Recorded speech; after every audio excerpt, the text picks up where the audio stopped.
Hello there and welcome, Alisa. Hi, how are you? I am well, thank you. I'm delighted to have you on the show, and I'm so excited about all the stuff you're doing with the Empress. So please enlighten us. Tell us what this is all about and the inspiration behind it. Oh gosh, the inspiration behind it was exasperation. It was like this.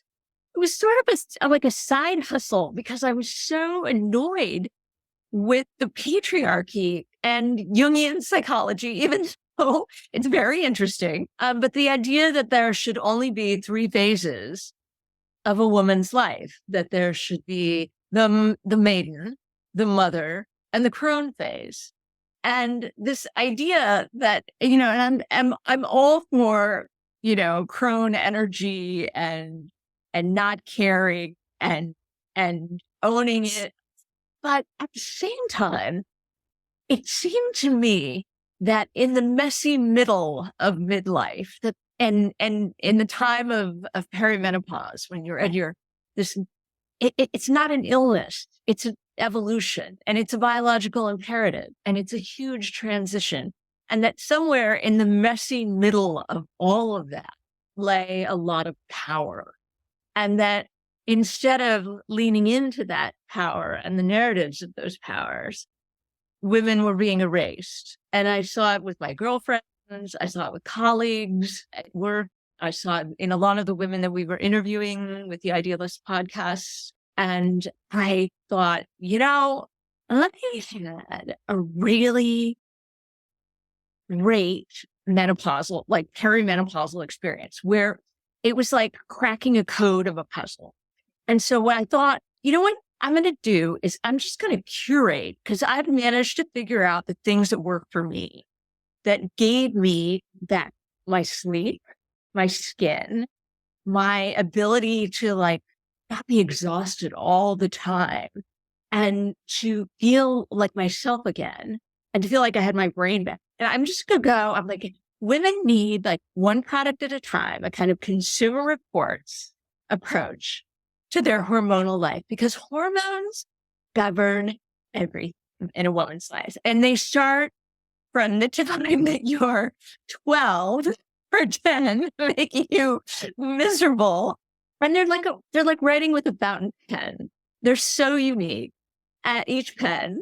And I don't know if you've ever written with a fountain pen, but they blot, they skip, they scrape the paper, and they're very uneven. And each woman needs to kind of unlock her code. And so if I could do that by just curating one product at a time that worked for me, where I was like, this worked for sleep, this worked for night sweats, these are the pajamas, I might be useful. And so I just started posting just randomly. You know what? These are the Empress pajamas, and we should lean into an Empress age, because I don't want to be a crown. And yet I'm not ready to give in. And I would rather lean into my power than lean into my, archetype of dangerous other. Because there's more. I think there's more to be had. So I started that, and people seem to take to the imagination of it, and to take to the products, actually. And it was sort of like, you know what? Vaginal rejuvenation doesn't have to be frightening anymore. And there are all these things. And HRT, hey, we've been misled. There's a lot to know. And there are things that you can do. And you can get your doctors. Your doctor may not want to talk to the other doctors in your circle about it, but you can actually be the customer and the advocate for yourself and get them talking to each other so that you can work these things out, because this is your body. And so I just kept going, and people kept following and listening and talking and saying, hey, this worked for me and this didn't work for me. And this, this was this was something we didn't know before. And so, and then all around the Empress, there were other, advocates and different people like Stacey London and Naomi Watts with her company Stripes saying, hey, guess what? This combination of moisturizers actually really works because there are a whole bunch of like vaginal symptoms. And we did an Empress mindset survey of over 3,000 women, and people flooded in to answer questions about their biggest concerns. And they had so much to say. And the biggest concern actually was vaginal dryness because women were miserable. They were experiencing all of these genital urinary symptoms, UTIs, and just how. And they suddenly found their vaginas, which used to be comfortable, soft, lovely things, turning into pencil skirts. And they were just avoiding their husbands and walking around like feeling like they had sand in their pants. And they had lots of descriptors and things to tell us about what was going on. The second most concerning thing they had to tell us was that they were really frightened of menopause and midlife coupled with a chronic condition like rheumatoid arthritis or MS or something coming along. And those two things coming together to cause a kind of medical bankruptcy where they would find themselves in a very compromised position. And that led to us looking, okay, we need to do a menopause and money series and really figure out like, hey, wait a minute. If you say something like, I'm really struggling, feeling overwhelmed at work, that note, if you just say that to your OBGYN, can be used against you when you're applying for life insurance. Like, who knew that? I didn't. Right. But we interviewed women where that happened, where suddenly they had a binder and an extra charge on their life insurance. Hmm. And so we began to see where their concerns were. And that there was also this deep, deep need for community and connection. Yeah. And so, but also not the burden of signing up for another club, another book club, another social media platform. And please don't give me, and like also don't give me homework. Yeah, I was, but they're like, maybe don't give me another difficult journal to fill out because I'm having enough trouble like helping my kids with homework or I already journal, and it's part of my practice. So what more can you give me? And the what more was, okay, one product at a time. Yeah, I love this. And so tell us some of like your favorite products, right? So you mentioned skincare, right? So I'm curious, like what have you found to be really helpful? And with sleep and, before we started recording, we were talking about night sweats and sleepwear. I was such a sprinkler. So it's such a sprinkler. So I think there are loose. So my favorite of all of it, now that we've tested and tested and tested, is Lucime. Lucime sleepwear is worth, I think, the investment. And I say this, I'm not a paid spokesperson and we don't have any sort of affiliate relationship. I want to make clear that I'm not an influencer in that way. In fact, if anything, I'm a de-influencer. But, I tried everything from flannel pajamas for the absorbency school of thought to like, if I can just absorb, because all I wanted was a full night's sleep and not to do so much laundry. But the Lucime sleepwear, and you can choose between if you're a nightgown or a sleep shirt kind of girl, or if you want pajamas like a Nancy Meyers rom-com. You can get those, but the wicking, and this is the thing about wicking materials, you don't want cancerous wicking material. You don't want carcinogenic wicking material. You want healthy. And so it dries in 10 seconds. Mm-hmm. And that's going to save you laundry. That's going to save you sleep. And just that's going to preserve your brain for the next day. Because the worst thing is to wake up and it's usually like 3 to 4 in the morning and you are just drenched. And you've got to get up and take a shower, or you've got to just towel off and change. And that's a lot for women. They've already gone through this if they've had children. or if they've had any drama or work in their life. I mean, we've all had a boss that's annoying and kept us up into the wee hours. Sleep is one of the key things to keeping a person mentally and physically healthy and keeping our immune systems intact. And I think we've seen this through the pandemic. So, Lucime is, I would say, my number one choice for sleepwear. Second, if I could spend my entire day in these pajamas, Petit Plume. I love them. They're beautiful. I'd wear them all day long. I'd wear them out to the grocery store. And they're just such great fun. And they're just so celebratory. They're dopamine dressing to make you happy and joyful when you're feeling down. You put on a pair of their Paris pajamas and you feel like you've taken a journey. So they're a pick-me-up. If you've got a friend who is bumming and in perimenopause or menopause, get them a pair of those pajamas and they will cheer right up. I'm telling you. And the woman who runs the company, Emily, is just this incredible multi-hyphenate who has just had an incredible career as a spy in her past life as a CIA agent and decided finally she wanted to retire and quit all that. And now is spending her life doing this wonderful business of pajamas with her kids and traveling the world. And she speaks I think 6 languages, and she's just like a sister. She's really cool. And so it's a business I want to support. And I think she's made this year, she's like one of Forbes' top female entrepreneurs. And these are the types of businesses we should be supporting. And again, another woman heading into her 50s. I don't know if she's 50 yet. She's probably in her mid 40s, but she's beautiful. And she is one of this sort of if you're going to grow up and lean into your Empress archetype of doing and fulfilling your vision, she's a great role model.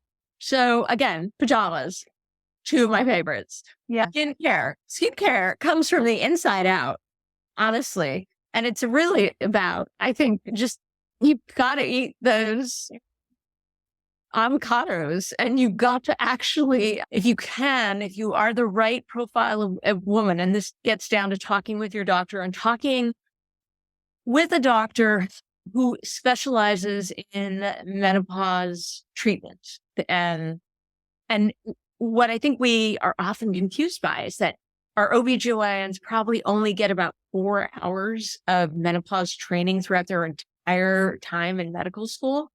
And so they may not have any real concern or just, they just may not be up on the latest. My OBGYN at the time that I was like, oh man, I'm feeling terrible. I mean, I just have night sweats. I'm dry. Everything is going south. I do not feel like myself at all. It's like, oh, take some birth control. It's just menopause. Take birth control pills. Those birth control pills actually resulted in me having a seizure. I've been seizure-free for 3 years. I have epilepsy. Going back into seizure mode was actually really, really dangerous. And so what it took was getting my doctors to talk to each other and getting with a menopause treatment specialist who could figure out that, oh, hey, her hormones, this is what things look like. And she's actually really super sensitive. And so she needs a lower dose. And you're going to get a lower dose when you work with someone who is working in menopause therapy, whether it's with Winona, whether it's with Ebernell, which is backed by Oprah, and a number of scientists from MIT and DARPA and some really interesting folks, or whether it's with Sharon Malone's, she runs Alloy. But the moment you take a look at that, I mean, the moment I started HRT, I want to say within the next following 3 weeks, 4 weeks, I saw my skin return. I saw things return that were like, oh my gosh, I'm a person again. Oh, here I am. And it was a combination of HRT, which was both estrogen and progesterone. It was plant-based and bioidentical, and also DHEA, but dosed for me because I am super sensitive. And so I did see also the typical menopausal weight gain drop. And that was so surprising. I was expecting it to be much more difficult, but I felt less lethargic. I felt more like working out, walking and working out with weights and doing the things that I had felt like doing before instead of feeling so tired. So skincare was, again, for me, it was about diet. It was about HRT. It was also about the magic of hyaluronic acid and vitamin C serums. And there are a number out there that are great. I like Stripes. I think that for me, I have acne prone skin. I always have had it from the teenage years. And it's not your simple little tiny, it's cystic acne that's very annoying. And so you've got to go. And so the other thing that I came to love was Peace Out, which if you're a person, I learned this from my teenage daughters as well. So Peace Out stickers. So if you do end up having something, they've got a number of retinol, salicylic acid, and another combination of else do they have in there? So there's one other thing in there that they've got that sort of zeroes in on the cystic acne. And the best thing is you won't touch it. And that's the most important thing, is just to touch it. So Peace Out, which you can find on Amazon for $20 for a pack of about 40 of them, really helped my skin and clearing up cystic acne. HRT, a diet that was sort of rich in fatty acids like salmon and avocado and all the things that we're always told to eat anyway that are good for our heart. But then also another thing that was wonderful was getting with, again, Stripes for the evening wear. I would say for moisture was one of the best combinations that I found out there for the price. And then, I've got another one. If you have to be on TV all the time, or have to be on camera all the time, which I have had to be lately for the Empress, is Jamie Kern Lima's company, It Cosmetics. Her CC cream is some of the best for when you have to go on camera. It's fast, it's quick, you do it with a brush. It leaves you positively glowy for whatever you have to do. And it looks natural. And the best thing is it's 50 SPF and it's filled with vitamin C and hyaluronic acid. And the travel size that you can travel, and I've had to travel a lot lately, is only $17. Nice. So these are the things. So when I go through this stuff on the Empress, I'm like, this is the one thing. Try this one thing. Try evening wear. And so that is sort of, I try to keep it encapsulated so that women don't get too overwhelmed. Yeah, no, I mean, such helpful kind of practical tools. And I'm curious, with that survey of 3,000 responses is amazing. What are the big things that you're finding that people are struggling with in midlife or complaining about? I mean, you shared a few, but there's also right a way to look at midlife as this new, not lease on life, but this new opportunity of reinvention and next steps and next phases. And I'm wondering if that came up at all in the survey. It did. And it did come up in terms of wanting to reinvent themselves. There was a real feeling. We asked about fear of loss of job, and that there was a real feeling of being invisible. And that was a sentiment that was expressed in the survey. Invisible at work, invisible in the boardroom. And so one of the things that we tried to address in the reinvention of self was really taking a step back and saying, okay, maybe it's time to look and approach like Amy Porterfield or Christina Wallace's approach of the portfolio life. Now, Christina Wallace's approach is, you know what? You're at the age, or you need to be, as a woman, diversified, highly diversified in your career, in your pursuits, in your ability to generate revenue. And so how can you do this in X, Y, and Z ways? That way, if one implodes, you have multiple ways to keep you standing. And so it's also a way to feel and to counter that invisibility, to say, I have a voice here. I'm also doing this here. I'm also doing this here. By the same token, Amy Porterfield's 2 Weeks Notice was also a book that was that bestseller in the last month. And she takes a tack.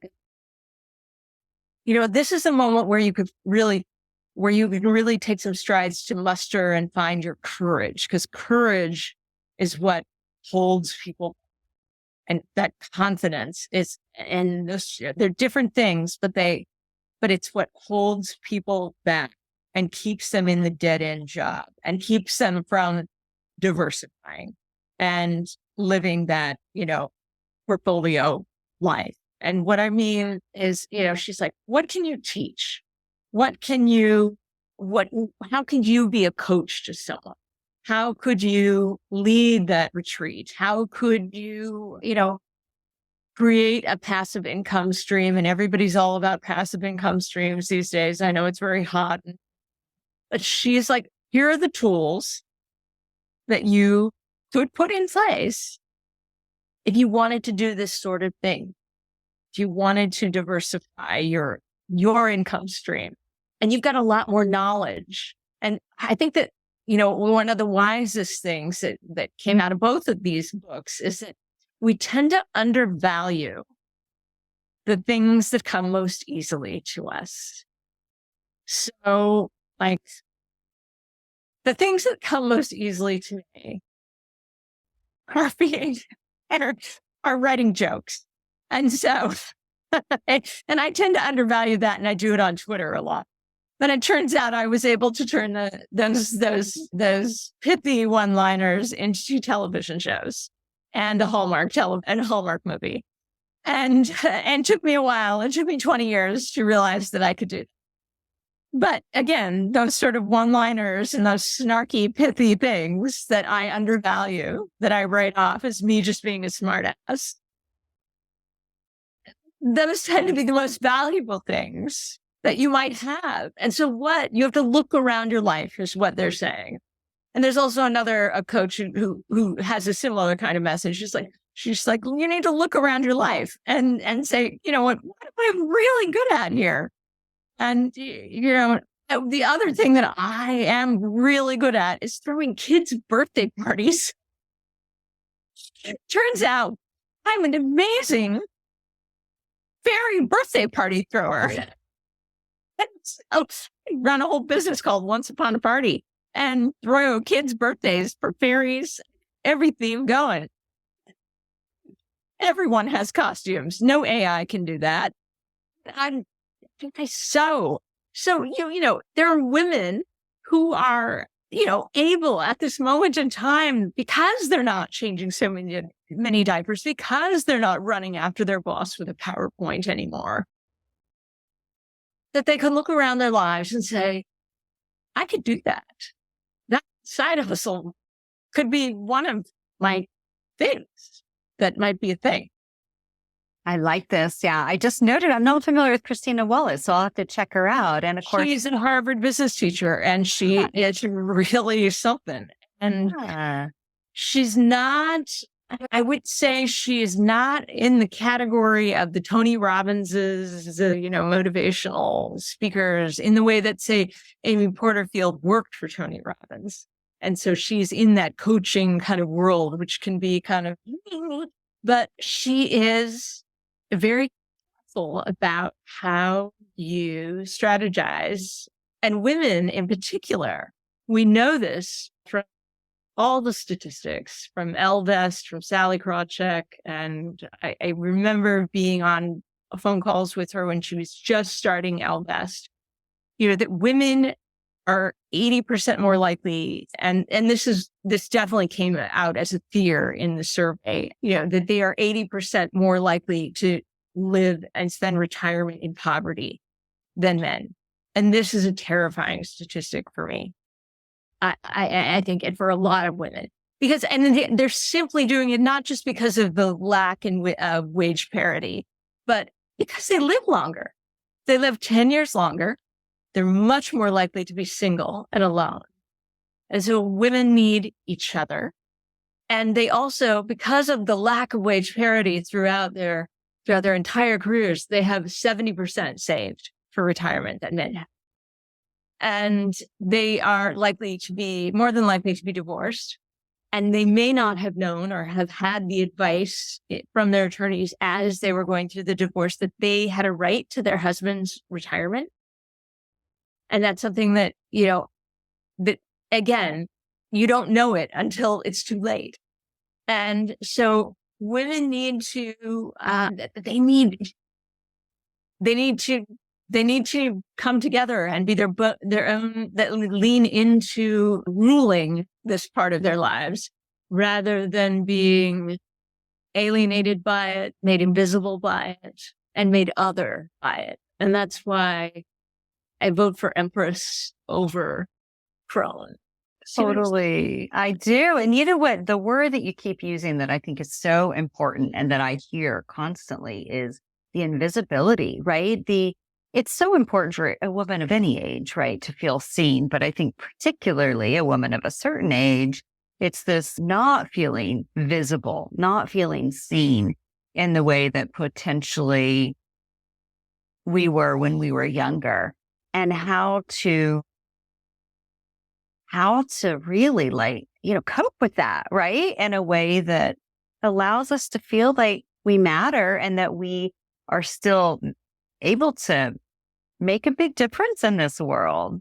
Well, yeah. And it's so systemically ingrained. There's this wonderful journalist who covers midlife and menopause. She'd be fantastic for your show.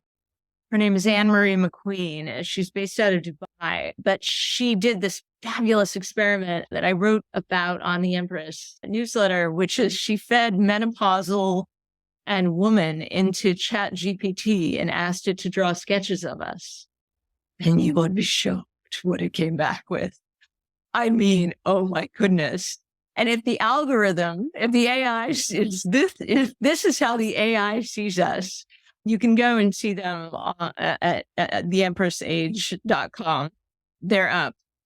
It's just like, how do we break the stigma when it's so coded into the system that we're either invisible or we're that? And the sketches are these women that are just sort of crying and their lipstick is all wrong and they're wrinkled and they've got, the bad, like grandma haircuts. And this, it's just like, and, she really, when I saw what she did, I just thought she was a genius. And I also thought, what, I can look around and we could start the Empress 100 list. And there are well over 100 uncelebrated, fantastic women who do not look like this, who are well into their, 40s and 50s and amazing. Just look at Helen Mirren. Gosh, she looks fantastic in a bikini. And look at those long silvery tresses. They're fabulous. And so it made me want to say, wait a minute. No, look at all these women who are amazing. But if you also look at Oprah's recent summit, her class that she held on menopause, where she had Sharon Malone from Alloy and Drew Barrymore. And Drew Barrymore said, very plainly, she's like, we need to rebrand this era of our lives. I don't want to be this dry, dusty woman. I'm not this dry, dusty woman.